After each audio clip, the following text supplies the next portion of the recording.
Have you ever had a money or career question you really wanted to ask, but didn't know who to go to or just felt uncomfortable even bringing it up? You're not alone. Talking about money can feel intimidating, even scary. And that's exactly what I'm trying to change. That's why I created a free virtual coffee chat, a casual, no pressure 20-minute conversation where you can bring one thing you're wrestling with and we'll talk it through. No judgment, no jargon, no sales pitch, just clarity, ease, and a real answer from someone who gets it. If you've got something on your mind, don't sit in the confusion. Book a spot at limitfreelife.com and let's sip and sort it out. Hey there, and welcome to Money and You. I'm Michelle Perkins, your host. My search for more fulfilling work led me to career and business coaching, where I stumbled upon a game-changing discovery. Money issues often start with our mindset and habits. You see, our relationship with money is the key to overcoming those frustrating financial obstacles. As an entrepreneur, coach, and problem solver, I'm passionate about helping you create a great relationship with money. Because, turns out, that's the foundation for a limit-free life. Each week on Money and You, I speak with amazing guests about all things money, mindset, practical tips, and everything in between. We're here to give you new insights, education, and empowerment so money can be one of your favorite relationships. So join us for some lively conversations and let's transform your financial life together. Hello, and welcome to another episode of the Money and You Show. We are into 2026, and this is super exciting. It's a great month to be bringing this particular show to you because we are going to talk about what people are really after. I mean, everybody, is thinking they're after money, but truly the money is what creates more freedom in your life, and that's really what it's all about. So we're going to get underneath it all with today's guest who has created a method of time freedom that we're going to talk about. And so without further ado, I'm going to bring on somebody who's going to really help you to plan your year. And his name is Brian Harriott. He's an author, speaker, financial advisor, and entrepreneurship coach. He offers a new and different take on wealth building, lifestyle design, and retirement, building customized, comprehensive time freedom forecasts for his clients in just one day. Brian is working toward a world where everyone has the time and support to define what success means to them and focus on building character over building resumes. Brian, welcome. Thank you very much, Michelle, for having me. Yeah, I'm thrilled to have you. I love the concept. I love talking about this. And I think people forget that what it's really about is having more time. And I always talk about time as a form of currency, time, energy, and money. It's all currency. And, a lot of people really focus, I think rightly, on time. And so, if you'd like to just get in and start talking about how you even, moved in this direction, that would be great.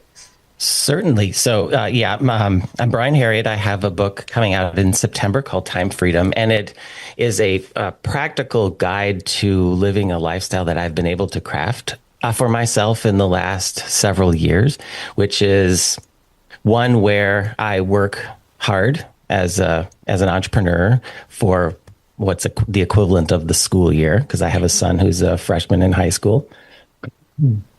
And then we used to pack up the minivan, but now we fly. But then we head back to northern Wisconsin, where my wife and I and our son spend our summers at our lakeside cabin at a very beautiful small lake by the name of Lake 17. Believe it or not, it's got a number. And then at the end of the summer, we pack it all back up and we come back to California. And it's been this lifestyle that we've kind of dreamed of from 20 years ago when my wife and I got married. And we finally figured out a way to make it happen long before we're financially independent. And that's the secret that I think that I can offer people. Oh, I love that. And I love that you say that before you're financially independent, because I think most people are like, okay, let me get to that financial independence, and that actually, I mean, we can't really pin a time on when that's going to be necessarily, and it feels a little too distant for a lot of people, I think, to even keep that dream alive. So, so let's get let's get into that. How do we create time freedom before we really have the financial means to be free? Yeah, well, what you said was definitely the path that I was taking. So I was a big like, let's get financial independence early, and then I'll be able to do whatever I want. Yeah. And what happened was we were getting actually semi close in at the beginning of 2020, and then that COVID market crash happened. Mm. And, I had been through the great financial crisis and I'd seen these other crashes, but they never really impacted me in the same way, probably because I didn't have as much money at the time, or I knew I'd be working much longer. But, when I was finally kind of getting close to thinking this could happen and then seeing that money disappear, it was like just really shocking for me. And what had happened was I said to my wife, well, you know how we were going to do this thing when we were financially independent? Well, that's not going to be happening anytime soon. And I wasn't sure what she was going to say back to me. But what she really said was, well, what do you think is going to happen after you reach financial independence anyway? And I said, well, I still like working, so I'll probably just work, but just a little bit less, and we'll have time to do what we want to do. And she said, well, so that's not working. It's not early retirement. Why can't we do that before? So, of course, she was right, like she usually is. And we reran the numbers and basically, figured out a way that we could earn enough such that our investments and, what we were making as a couple would cover us. If we did that in 9 months, could it cover us for the full year? And, they say money buys freedom. I actually think it's flipped. Like if you pursue the freedom, the money will kind of happen along the way. And that was the reframe that just really changed everything for me. Wow, that's a great reframe too. I really like that. I feel, I'm very woo-woo and I'm all about manifestation and really kind of appreciating the things before they're actually with you.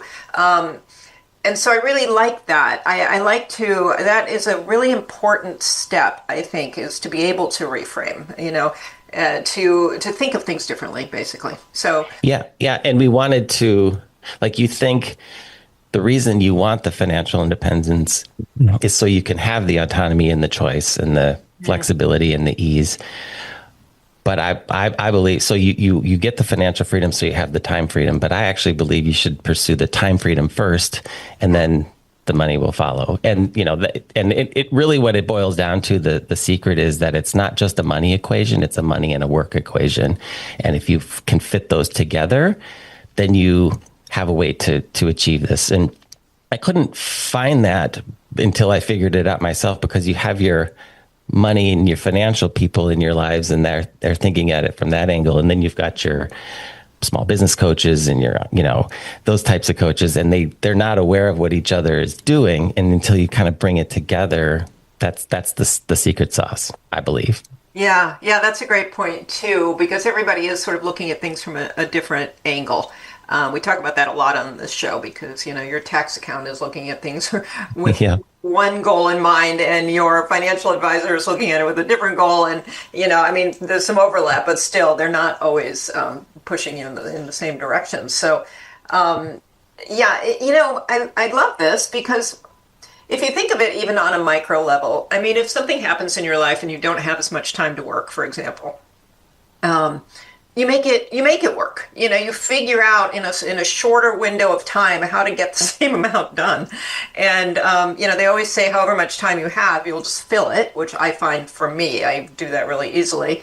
So, because I love the idea. Actually, I really want to do this, like create the freedom first and then make the money work to support that. So what's a starting point? How do we look at it?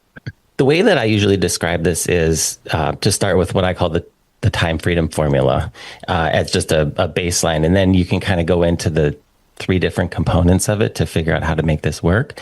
Most people are familiar with, even though it's not called this, the financial freedom formula, which is essentially the 4% rule or the 25 times rule, right? If you have an amount of money saved, you multiply, take 4% of that, and that's what you can live on for the rest of your life, by and large.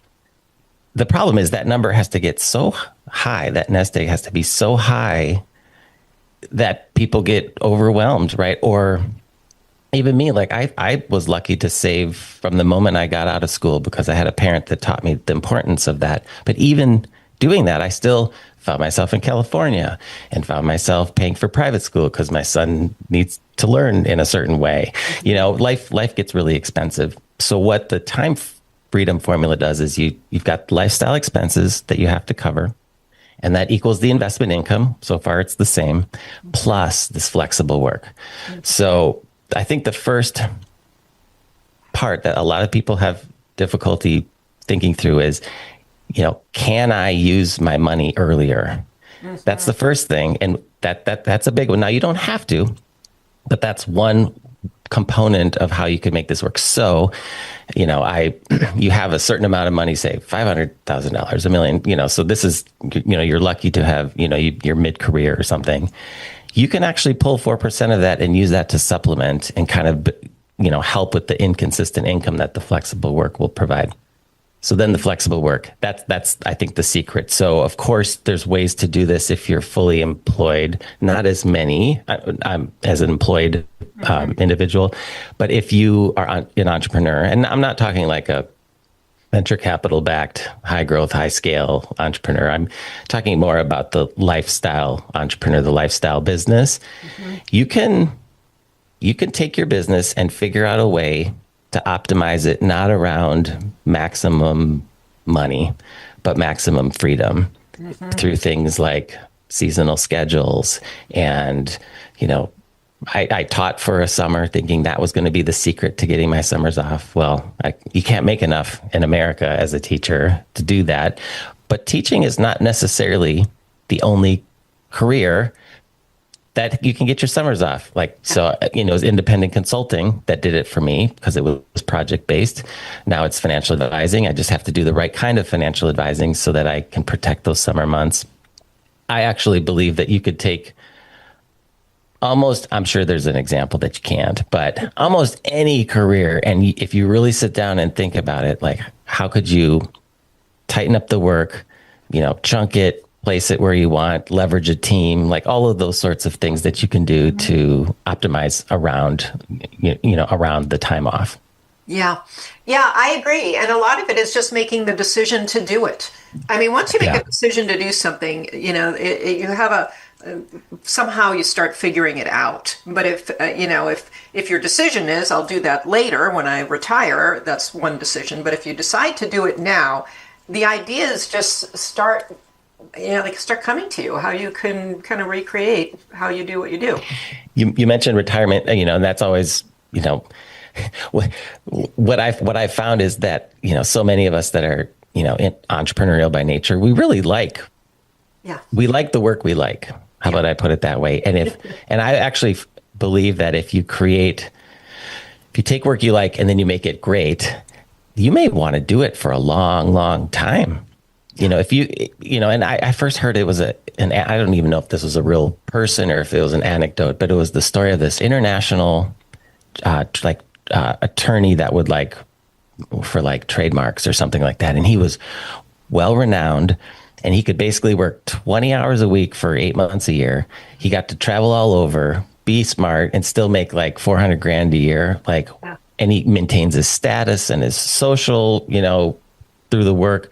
Why would you want to give it up? Like, granted, you know, maybe eventually time catches up to you and you can't work for whatever reason, but while you can, do it. You know, like, or these musicians, like, you know, they're performing, like Cher, she's like 82 years old and she's like out there performing. Like, that's awesome to me. Like, she must love it. I think she does love it, and I think it keeps her young. I mean, you know, I have so many stories like that, and I love what you're saying, because that's been my philosophy. I started my business around creating work you love with the idea that if you love it enough, retirement is not really, it's a different thing. I personally can't see myself never working. I don't know what I might do, and we've had a lot of people coming on the podcast who have talked about this and really rethinking what retirement means. And even the ones who have done the, you know, I'm now financially independent at a young age, they're coming on the They're podcast, still but they're working. doing all kinds of new things. And sometimes they're just working at what they choose to work at in the way they choose to work at it, which is a luxury. I mean, it's wonderful to be able to. Well, that was I was so fortunate to have that conversation with my wife, because my looking back, what I could have done is like gone really hard and intense for another 10 years and then become financially independent, only to then realize quickly that I just wanted to do some, more flexible work. Well, Yeah. I was able to get there in 2 years without killing myself. So Yeah. that was Yeah. a huge benefit. Well, and I love that. And yeah, I mean, this conversation has been recurring, not in the same way you're having it. I really love what you're saying. But just this idea of let's really think about, do we even have a plan for retirement? Like, retirement sounds really cool when you're exhausted, that your job is bugging you. But, the reality is, do you actually have a plan and things that you love to do that you would do in retirement? And a lot of people haven't really planned that out well. So I love what you're doing, because you're sort of doing, you're easing into different lifestyles so you can really see, when what you want. And the time off is important. I actually think time off, however you're working, you need that space to think. You need that space to think about your life, your work, your relationships, everything. And if we're on a treadmill moving too fast, we don't get that time to even think, dream, envision. Yeah, this has also kind of come up for me, and I want to I realized, now that I have gotten to a certain point, where there's a little bit of comfort, now you can kind of think about some different things. And one of the things I want to think about doing is having a more interesting life. Yeah. And I read an article that was talking about the culture in Iceland, I think it was, and how it's not uncommon for people in Iceland to work 5 completely different careers throughout the course of their life. How interesting is that? And then I heard someone else took it a step further, which was like, I'm interested in solving this problem. I'm going to get a job. I think it was like this person who'd come from like management consulting and really loved reading and had an issue with the way that their library system was working. So she's like, I'm going to come in here. I'm going to work here for 2 years and I'm going to fix the problem. And then I'm going to go on and do something different. And so she did. And of course, 2 years is coming up and everyone loves this person. And then she's like, well, I'm going to go now. They're like, what? No, you're not going to go. And she's like, yeah. And then she went on to her next adventure. And I'm like, that's such a cool way. And the other weird thing I heard is that 1 out of 10 people in Iceland will write a book. That's a huge percentage, I thought. Huge. Yeah. But what a great way to chronicle your life for your kids and your grandkids and all that, all of that. But anyway, I think I need to take a trip to Iceland. That's what that I have Iceland on my bucket list too, for many reasons. But yeah, the lifestyle, I want to kind of take a look at it too. It sounds amazing. I love this, and I hope it's getting people to think about.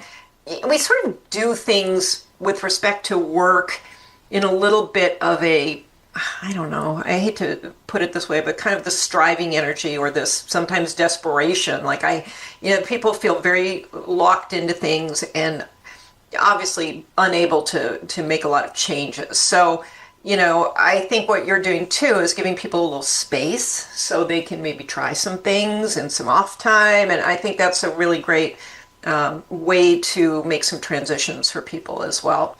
Can we get a little more? So we decide that we want this. We start kind of thinking of the freedom piece first, which I actually thought about this year in my planning too, because I got really tired in December, and I found myself sitting and co-working with a friend who's also a coach, and it was like mid-December, and we were both talking about how many other things we'd like to be doing. We wanted to be Christmas shopping or going to this party or whatever. And we both sort of looked at each other and were like, it'd be nice to just take December off, frankly, So I kind of have that in my mind as something to try, and maybe another month in the summer, I don't know. But yes. So we're there. Okay. Let's just put ourselves there. Now what? Now we think about all the things we have to do, and how do we kind of wrestle with all of this? Yeah, well, what you are getting at, so it's a chapter near the end of my book where I talk about the seasonal schedule idea. So the concept is that you break up your year into 3 chunks, and you've got, so let's say 4 months, 4 months, 4 months for a total of 12 months. And, in my ideal, and it's different for everyone, but my ideal 4-month chunk is that I have that May through August. That's the off period. Now off, it's rest and reflection, but it's planning for the future. And also as an entrepreneur, you're always thinking about stuff. So you can't completely break free, but you're out of the day to day. So you can really start thinking about those cool new different things that you want to do. Yeah. So that's the summer. And then this concept of like 4 months for kind of practice where you're working on new things, figuring things out, figuring out the operations of your business, putting the things in order for which that you can maintain the schedule. And then you go all in for the last 4 months. So it's like January to April, right? In my mind. And that's when you're, because you've got a smaller number of slots, you're working with people who can perhaps pay more. You're providing really high value service, and you're, kind of cranking all of during that time, and then you're exhausted, and then you take the summer off. So you kind of work the cycle. Now you got to get there, and that's the end goal. This is not something you can like do on day one. Yeah. But what you were getting at were the ways that you can go into it. So yes, the easiest one I think is taking the 2 weeks off over Christmas and New Year's, and taking a week off on the front and the back of that, and there you have 4 weeks off. I think the second one is doing like a European holiday, the month of August off. That's what I would do probably. And then you keep adding them and don't let go of the other one, right? Or the other option is if you can't get away for too long, is just do a 4-day work week, or I've seen, now you get into the ones that only entrepreneurs can do, is you take, you do the 3 weeks on, 1 week off. Because that way, you can get a couple 11-day breaks in there, and you just keep adding these up. And again, it looks so different for people based on what they want and how their business will operate. But before you know it, you have the equivalent of 3 or 4 months off in the year. Yeah. Yeah, I love that. A mentor of mine used to take, she didn't do this when I was first working with her, but at some point she scaled enough so that she would take the last week of every month off, and that was sort of her personal week, and it was really great. And I mean, she's expanded beyond that, but what would you say to people listening who do have regular jobs, like they can't just do this necessarily? Yeah, that's tougher. But you can't, if you save up your vacation, you can get a 3-week vacation, I believe, if you work at a company that has any heart, because you can go away for 3 weeks and things won't fall apart. Even 4 weeks, I would say. When you start getting beyond 4 weeks, you really need to have a system in place or somebody to really back you up. So it's, and then I think, if this is attractive to you, I think what you want to do perhaps is spend time, ideally you can continue to move to better and better jobs that are more flexible. Maybe they only have a 4-day work week. And then you establish on that 5th day, you're not always just kicking back and watching Netflix, but you're actually learning skills on how, entrepreneurial skills. And then maybe you do kind of move off into entrepreneur. And, I believe that there's a way to do that without having to hustle, as long as you're working on the right things and you're not trying to invent something that hasn't been invented yet. You're just taking a skill that is proven that people will pay for, and you're figuring out how to differentiate it a little bit and bring your personal flair to it.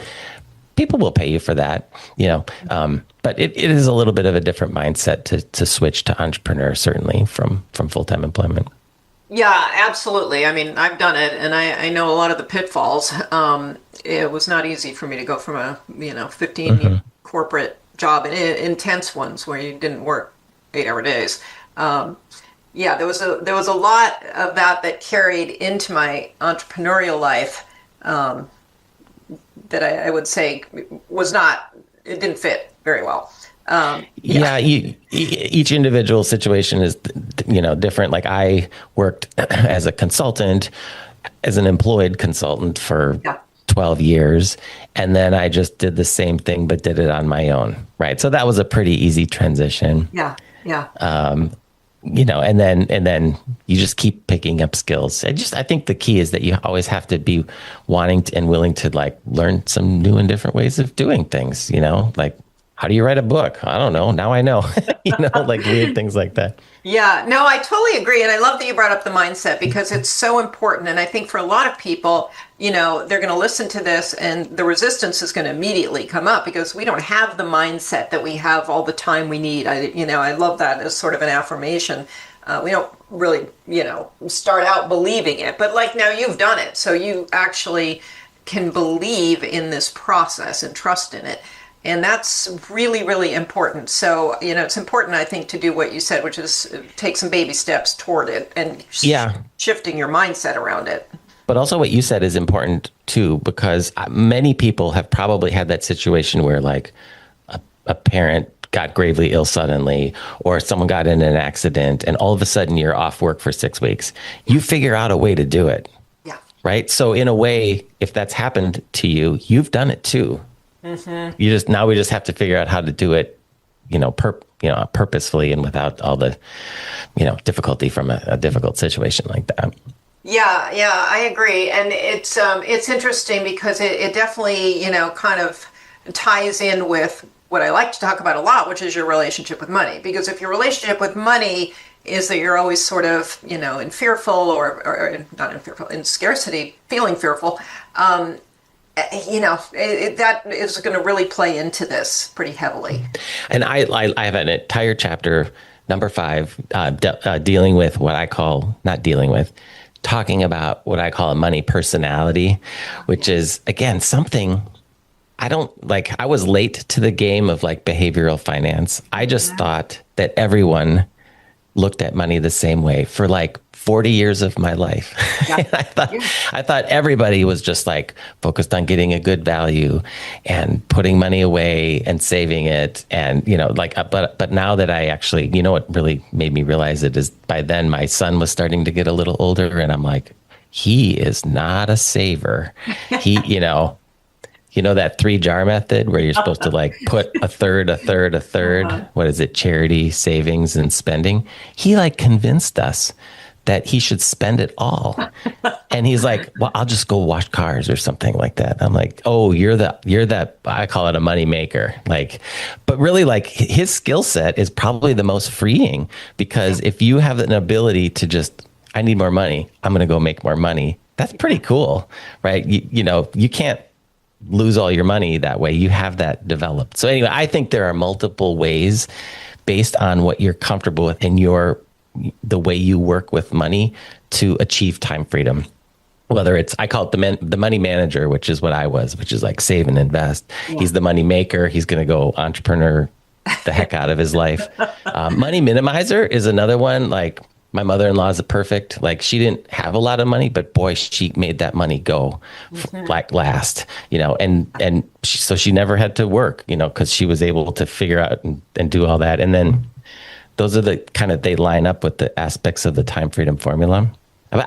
There's another one that kind of came up as the early readers of the book were reading, and they're like, what about the person who it turned into what I call the money masker, where like you're kind of like hiding from your kids the fact that you don't have enough money. So you're kind of spending on some things. And, I don't think my whole thing on these money personalities is they're not bad. Yeah. They're there for a reason, and the masking is hard, but ideally if you can get some of these things in place, you don't have to do that as much anymore.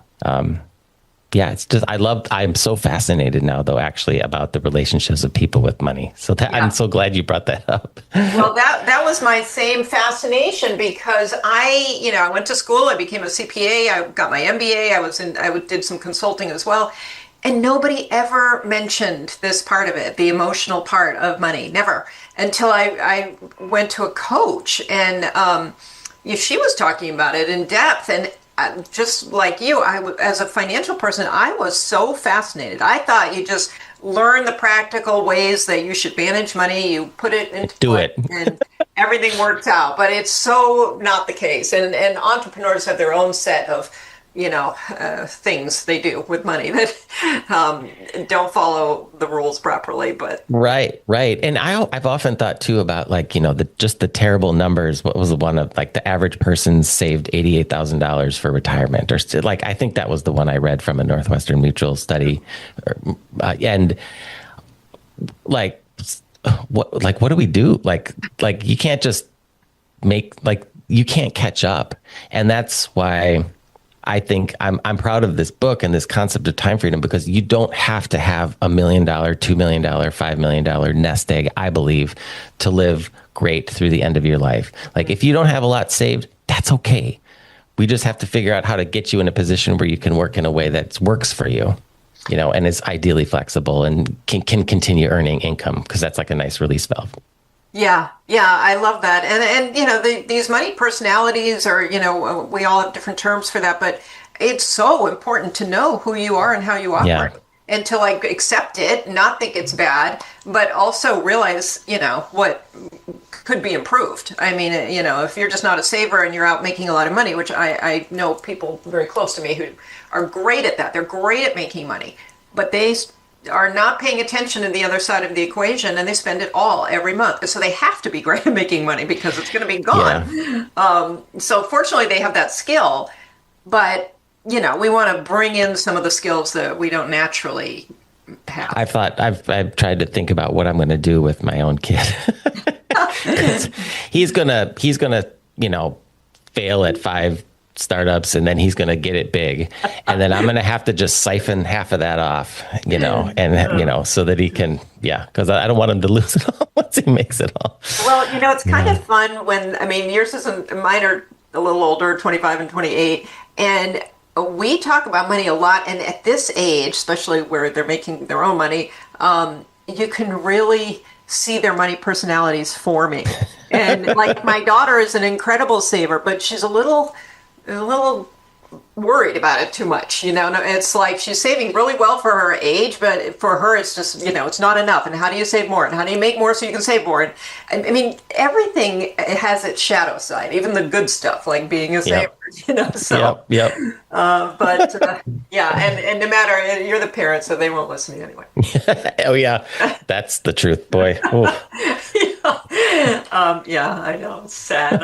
I have a money podcast. They're like, this guy on TikTok, I'm going to follow him instead. But anyway. Crypto, baby. Yeah, exactly. So, well, this is great. So tell us more about your book. So it's out. Can people get it? How do we...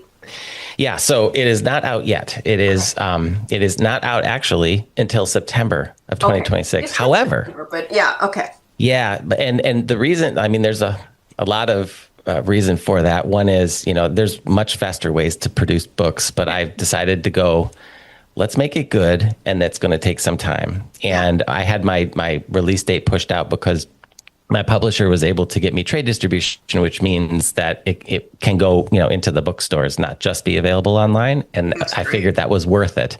That was worth delaying it. So, but however, I do have a pre-order link. And what I'm doing, because pre-orders are very important for an author. I did not know this ahead of time, because it shows momentum for the book, and it then helps bookstores order more of them to have on the shelves. So what I'm able to do is to provide kind of a bonus offer. If you pre-order the book, I actually have the audiobook available that you can have for free, and it's accessible via whatever podcast player that you listen to. Oh, and nice. So if your listeners want to get it or look at it, go to timefreedombook.com, and there's like a 2-step process. You just order it, and then you fill out the little form. And if you put the code, what should we put? Michelle, we'll call it. That's the code. Usually you have to order 3 books to get the audiobook, but I just want to do 1. So you order 1 book, you put Michelle in the code, and then I'll automatically send you the audiobook, and you can get started early. Yeah, that's great. I love this. And this is, even if you don't feel like this is something that you can possibly do now or even think about, we're going into a new year, maybe you have some things that are, you're worried about right now. I think it's great to have, read it, gotten the ideas into your consciousness, so you can start working toward it. And, whenever it works for you is when it will work. But it's good for planning purposes, to kind of get these ideas integrated into your thinking. Yes. And I wrote this book for kind of middle career people. Okay. However, I've had so many like of the younger millennial, the Gen Z, I think they just like these concepts way So, are more familiar with this stuff than we are, you know? yeah. And they're like, oh yeah, this is absolutely what I want to live. I want to control how I do things. I want to take long vacations. And so I think, you know, if you're of that generation, I think you can get a lot of this book, a lot out of this book too. Yeah, that's so interesting to me. I don't even know what generation your son would be in. My daughter's a Gen Z, but I think his is called like Alpha or something. He's in that like just at the like past G or Z. okay, Z was the yeah. But I do think, I mean, just talking to my daughter and her friends, they are thinking more about money than I ever did at that age, and I was a CPA at that point. So Wow. it's really interesting to me. They are either scared to death of like working a job forever. I don't know what it is, or they see so much on social media that makes you feel like your life can, you know, be Taking so many pictures things. at the Yeah, in the yeah, Caribbean. yeah, and just I don't know the freedom they see, or maybe it's the uncertainty of the world. I really don't know, but they're learning, they're paying attention, and they're trying to set their lives up differently. And they're not being, passive or avoidant about the whole thing. Like, I feel like my generation kind of was, because you felt Or like, mine. yeah, well, you had the career path. You start at the bottom, you do school, you start at the bottom somewhere, and you just work your way up, and that job ends, another one at the next level comes up. I mean, the world has definitely Yep. changed in terms of all of that. Yeah, I thought one time I had this thought where, my father's generation, he's a boomer, that you work kind of the same career your whole life. And then X, right, where you're kind of doing multiple places, but you're still, maybe 5, 6 years at each place. That's actually been my story. Yeah. And then I think the younger ones are like, I just want to do my own thing, on my terms. I'm like, Yeah. that's actually what I finally realized. And it took me this long to figure it out, but you know that already, which is pretty cool. Well, yeah, I agree. It is cool in some ways, and I mean, it's a little harder, I think, because I think they're always paying attention to it. It's always like, what's Yeah. next? So there's a little bit of it's interesting. It'll keep evolving too, so I don't know. But yeah, this is great, and I love that you're making that offer because I think it's a really important thing. I think for people. They want money to be happy, but what really makes them happy is exactly what you're doing, designing your life so that it's working out It and works for you. works for you. And it's very individual too. So, maybe this is what works for you and something. Oh, I'm so sorry. I turned that off. Is it still? Tony, will you cut that out? Um, so yeah, I feel like everybody has to figure this out on their own, what it would be like, and so it's good for making people think as well. So, any Thank you. final like money tip that you would give to people who are thinking about this but feel like, wow, I'm so not there, like money wise, I have a long way to go. It's not necessarily a tip, but this is an observation and something that I learned from the early readers is, some people reading the book have like student debt or other debt, and they had a very difficult time thinking, could this be me? Because you've got that debt like hanging over you, and it's very real. What I'd say in the book is your first step has got to be to, cut your expenses, raise your income, and pay that debt off, because that in and of itself is your first taste of freedom. So again, you can still buy the book, but just know that the first set of advice is like, I'll be honest with you, you got to just pay that debt off. But you'll feel great once Yeah. you do. And then you can get the next stage of freedom, which is, I want to work half year, or whatever it happens to be. And it's not, I don't think this is like a 20-year journey. It can, you can do this in 3 to 5 years. I mean, you're not going to do it in one day, which a lot of places will promise, but this is it's, if you're thoughtful and you have intention, you can do it. No matter if you've got that debt hanging over your shoulder. It just may take a little bit longer. Yeah. Yeah, that's great advice, actually, because there is a little cleanup here and there that we have to do before we can embark on some of these new. No shame, no nothing. Like, I remember that those college credit cards pushed on you the moment you got there. Oh, I was so glad I had a dad who's like, don't get them. Not everybody has that. No. And is that some of the type of thing that's in your book as well? Those kinds of.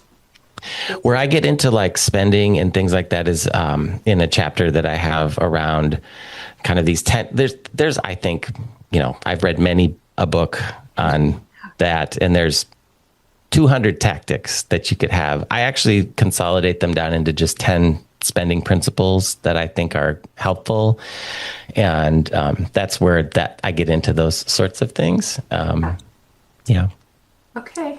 That's great. Well, thank you so much. And tell us again where people go to access it. And also you have a podcast that I do have a podcast. Yeah, the Time Freedom Podcast. Yeah.